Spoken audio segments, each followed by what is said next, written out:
Hello everybody and welcome to a new video. With this video, we are about to start a new chapter and this is the introductory video of that chapter. Students, this chapter is going to be a real interesting one. If you're already bored and fed up of the real historical stuff like who was Akbar's father or who built Kutub Minar or in which year the British came to India or what was it all about, the revolt of 1857. Trust me, with this video, we are going to enter a very new phase of history. Here, we are going to learn not only about the rulers, but in particular, we are going to learn about the monuments that were built by these rulers and its unique and different styles. Let us now focus on the theme of this chapter in this video. We will one by one cover all the topics comprehensively. But to begin with, what's first? Well, it's the rulers. So first let us relate ourselves with the previous chapter, New Kings and Kingdoms, where we have learnt about how the Chola dynasty flourished in South India. Then we moved to Delhi Sultanate, followed by the Mughals. So what are we actually doing here? Well, we have started with the early medieval dynasties and then we have moved to Delhi Sultanate and then came the great Mughals. Here, what have we studied is actually a big chunk of medieval history. So, here the rulers and their territorial victories are all included in those previous chapters.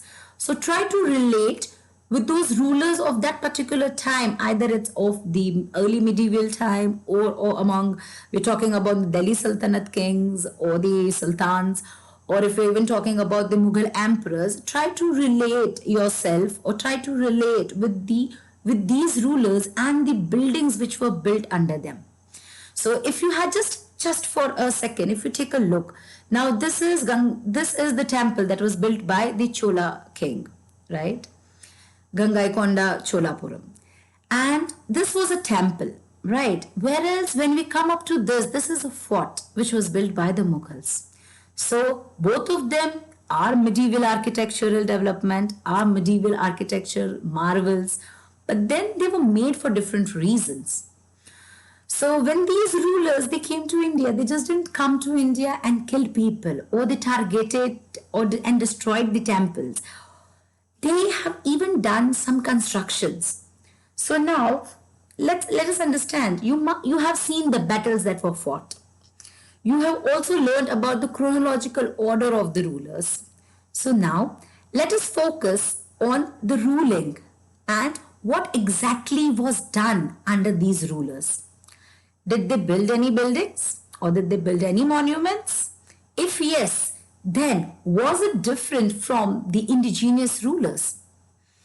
You will see that in this chapter that the early kings, say of the Chola dynasty like the Raja or Rajendra Chola, they had a very different style of architecture than the Mughals. Well, what newness the Mughals brought in terms of architecture was very different from that of the Delhi Sultans. So this interrelation between the rulers and the buildings is what is the main theme of this chapter.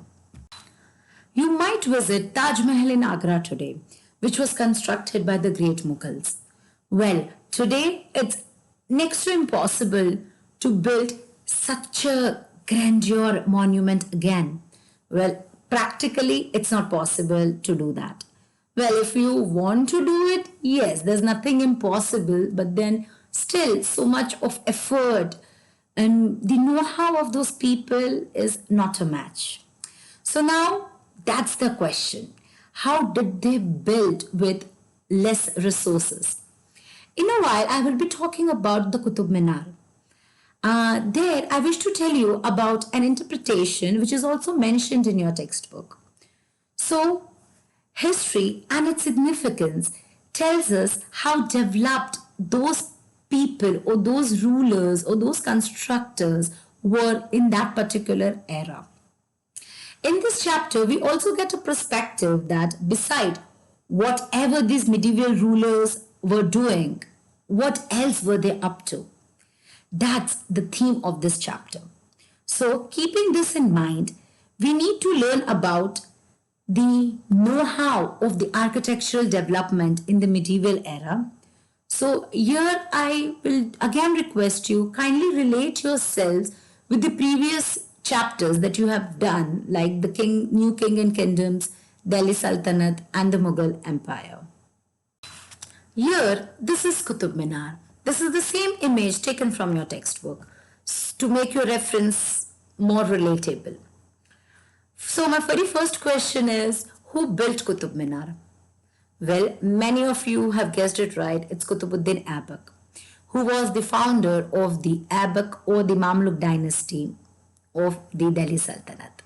He started to build this minaret for a very famous Sufi saint of that time by named Khwaja Kutubuddin Bhaktiyar Kaki. It is still, this minaret is still the tallest minaret of India. Kutub Minar is 5-story. The bend of the inscription you see under the first balcony. So here we are talking about this particular thing, that if you could see, this is written in Arabic. I'm sure if it is not visible in the video, you could refer your textbook. These things that are written in Arabic. Well, after a while, what you need to do is you need to analyze this particular minute integrate work that you see on your screen. The first floor was constructed by Kutubuddin Aibak and the rest by Iltutmish around 1229 AD. Over the years, this minaret was damaged by lightnings and earthquakes and repaired by later kings. So when we talk about the later kings, we are here mentioning Alauddin Khilji, then we have Firoz Shah Tughlaq, we have Muhammad bin Tughlaq, we even had Ibrahim Lodhi, and lastly, it was also repaired by Sher Shah Suri. So what exactly do we need to analyze here? See, on a flat surface, it is easy to write. It is easy to write and carve something. But if you minutely observe, over here there are arcs, right? There is this particular straight line and this. So there are rectangles, there are arcs. And these designs are very, very minute, very, very intricate. Today, we have loads and loads of machines that could be used for construction. But if you were to see this monument, how unique it is in that particular era to build when the houses were made up of mud. Imagine if there's a person in that particular time, in the particular time of medieval, a very common men like you and me, okay, whose house is made up out of mud. And if that person looks at the Kutub Minar, wow, he's wonderstruck. He's like, wow, what a monument. Like many of us who get a chance to visit the Kutub complex, they are wonderstruck by the grandeur of this minaret. So this particular monument represents the peak of that time, the architectural peak of that particular era. So here, what am I trying to do is, I'm going to give you a food for thought. Start thinking, how significant is this monument, its construction style, and also think about the time and the era when it was constructed. So, like this, you need to analyze a few more things in this chapter. Now, moving forward, this particular time period in the medieval history has a lot of monuments that were built in this time.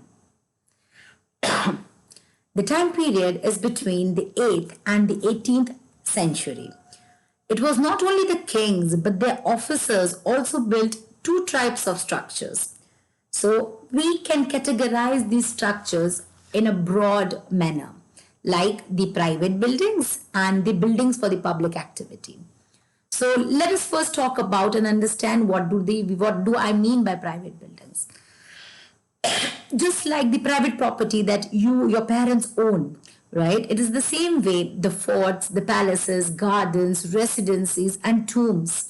these kings or the rulers or their officers have created or constructed. Now, why were these monuments constructed?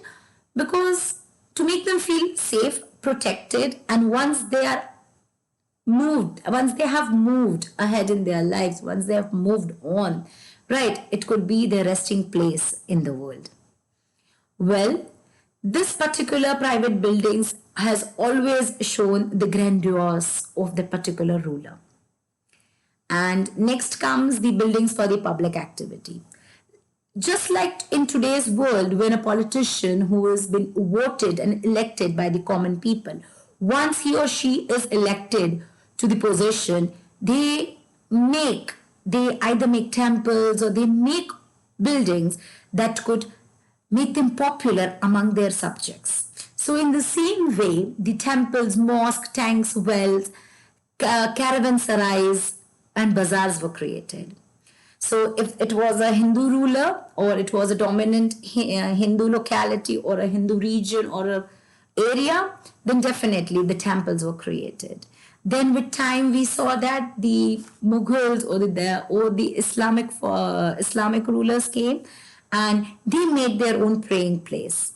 Well, tanks, as we have already seen in chapter 3, it was an area where the water was conserved for drinking and for other routine businesses. Likewise are wells. Caravansarais. Caravans are the nomadic people who travel, the Banjaras as we call them, who travel from one place to another. And sarais means dharamshalas or guest houses where they could stay for a while. And we all know what bazaars are. They are the markets. Now these constructions again need to be mentioned that was not only constructed or built by the kings and the officers, but it was also carried out by others like the merchants, the wealthy merchants. They also built temple, mosque and well for the common people or the common subjects of that area. Again, the domestic architecture. When I talk about the term domestic means homely. It's the home, right? So the domestic architecture, the big mansions, the havelis of these rich merchants, okay, were also a wonder of marvels that were created or constructed during those times. Now, kids, please understand one thing, that these havelis, which was built after the 18th century, okay, has only survived with time. We don't find the havelis or these mansions from the 16th or the 17th century. No, that has not survived the strength of time. But only the monuments or these domestic architectural mansions which was built around the 18th century or later has survived the test of time. Well, coming to the end of the video, here I'm just going to let you know what we are going to study in this particular chapter. So the very first we are going to talk about the engineering skills and constructions. It wasn't that they just constructed anything like placing bricks on one another. No, they had a particular style of construction like the true arches. Well, I will talk to you about the particular construction styles and engineering skills in the next video. Then the temple construction in the early 11th century and building of temples, mosques and tanks. Well, in the early medieval era, we saw that mainly temples were constructed. Well, that doesn't again mean that the temples wasn't conducted in the later part. But then the rulers changed. Like from the indigenous Hindu rulers, the Islamic rulers has taken over. So their domination on architecture was very, very clearly seen. Again, we will also look in particular the temple construction style of 11th century. Like how are they different from either the previous or the successors. How these temples were different, like the Garbhagriha, idea of Garbhagriha, the Mandapam, the Shikhara, etc.